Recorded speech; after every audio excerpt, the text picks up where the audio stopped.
Thank you for coming back and listening to me. My name is Zach Thraves, and I run the SHP Project, which challenges our perception of mental health and how we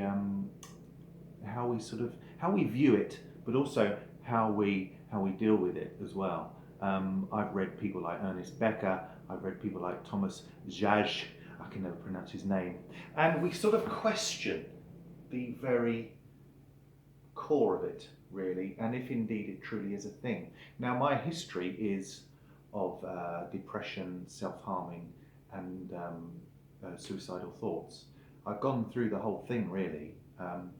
But I just want to talk about this week, on these irregular videos that I seem to do, about death. This last week, I had a friend of mine died quite suddenly. He was diagnosed with leukemia, and then he was taken into hospital. And it was while in hospital they discovered an infection, and it spread very rapidly. And he died on Monday. It's quite a shock. It's quite. It's sort of makes you feel quite mortal when you realise how quickly something can happen and that you don't know what's going on in your body. Anything could be happening. But the Stoic philosophers, and a lot of philosophy that came from that, sort of came to the understanding that actually acknowledging your death can give life meaning. Ernest Becker wrote a book, The Denial of Death, and he talks about these immortality projects that we have. And those are projects that it's almost like we have this human thing that we want to leave a legacy. But actually, all we really try and do is to lead a good life, a happy life, eudaimonia, as the Stoics call it. Now, Marcus Aurelius, when he talks about death, and of course, death is only really a struggle for the survivors. It's the person who's died has moved on to another place, or ceased to exist, or become something else, whatever you believe, really. I believe that we move on to another dimension personally, but that's my belief. I'm not here to try and change what you believe.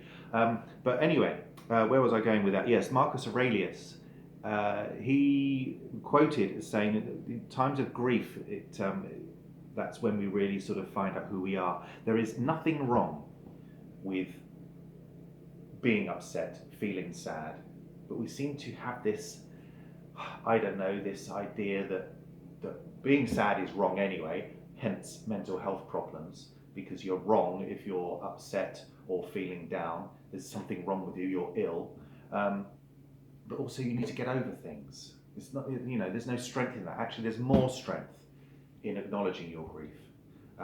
Let the tears flow, Marcus Aurelius wrote, but also let them cease.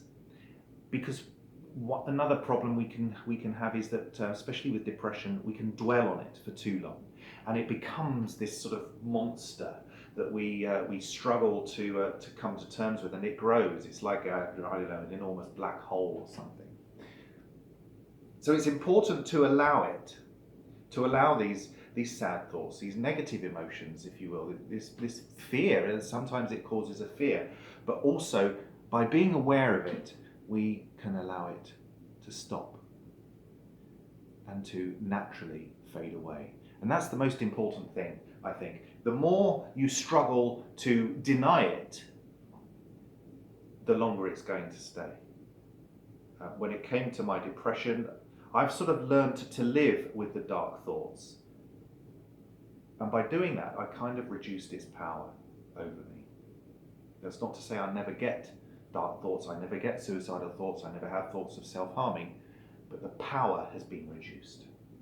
Now, this is something that we discuss in my latest podcast called the Mark and Zach The Outsiders podcast, and we talked to Vanessa Diaz about this very thing, dark versus light. She's a well-being blogger. She talks about highly sensitive people, and that's one of the subjects. So you can find that at Buzzsprout. Links are here. Also, please do subscribe and all that sort of thing. The SHP Project is going to be a show coming soon. I've written a show called Truth, where I talk about the what I perceive our mental health problems to be, and I want to try and ruffle some feathers. That's my plan. Anyway, thank you for watching. Thank you for listening. Follow my blog, follow me on Twitter, do all the necessary stuff. Look forward to being back again in another location. Ciao for now.